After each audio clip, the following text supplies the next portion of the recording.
आयुष्मान भारत के फायदे को लेकर दिल्ली वासियों को वंचित रखा जा रहा है, इसके लिए मुझे मिलने आई और उस वक्त उन्होंने कहा कि एक वर्किंग वुमन के लिए हॉस्टल उनके क्षेत्र में बनने जा रहा है और इसका नाम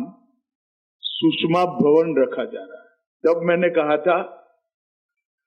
मुझे हॉस्टल का साइज नहीं पूछना है, मगर सुषमा जी के नाम से अगर एक वर्किंग वुमेन का हॉस्टल बन रहा है तो मैं जरूर आऊंगा और आप मुझे आमंत्रित करिए। तो आज ये निमंत्रण मैंने मांग कर लिया हुआ निमंत्रण है कि इसका उद्घाटन मेरे हाथ से हो, ये मेरे लिए आनंद का विषय है, क्योंकि इस भवन में जो करीब 80 बहनें काम करेगी, उनके सुरक्षित रहने की सुविधा एक ऐसी नेत्री के नाम से जुड़ रही है जो भारत भर की महिला शक्ति को जागरूक, संगठित और संघर्षरत रहने की हमेशा के लिए प्रेरणा स्रोत रही। सुषमा जी हम सब भारतीय जनता पार्टी के कार्यकर्ताओं के लिए हमेशा पार्टी की एक बड़ी महान नेता के रूप में चिरस्मरणीय तो रहेगी,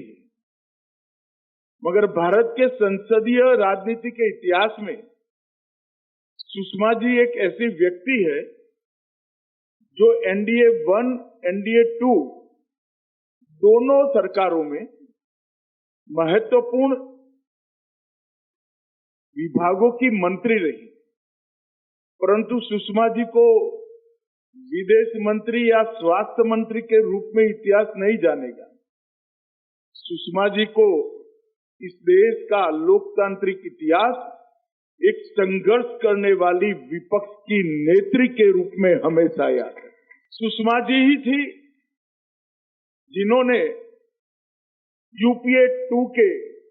12 लाख करोड़ के घपले, घोटाले, भ्रष्टाचार को संसद भवन में तार तार कर एक्सपोज करने का काम।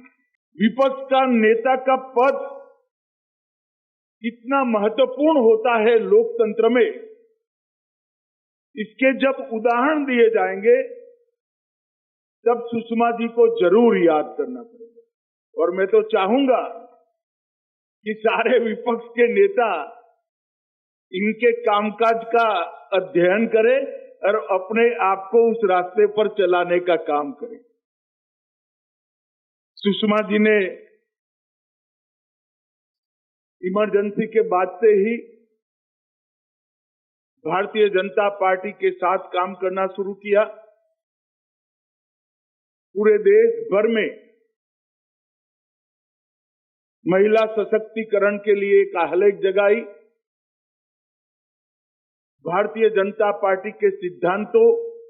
भारतीय जनता पार्टी की नीतियों को लोकप्रिय करने में उनकी एक बड़ी भूमिका रही और मोदी जी की सरकार में विदेश मंत्री के नाते जनता की तकलीफों को समझने वाला विदेश मंत्री कैसा हो सकता है, इसका एक उत्कृष्ट और जीवंत उदाहरण भी उन्होंने बनाने का काम किया। आज मुझे बड़ा आनंद है कि बांसुरी सांसद है और उसी के मत क्षेत्र के अंदर सुषमा जी के नाम से ये वुमेन हॉस्टल का उद्घाटन हो रहा है। मैं बहन बांसुरी को, एनडीएमए के सभी पदाधिकारियों को और उसमें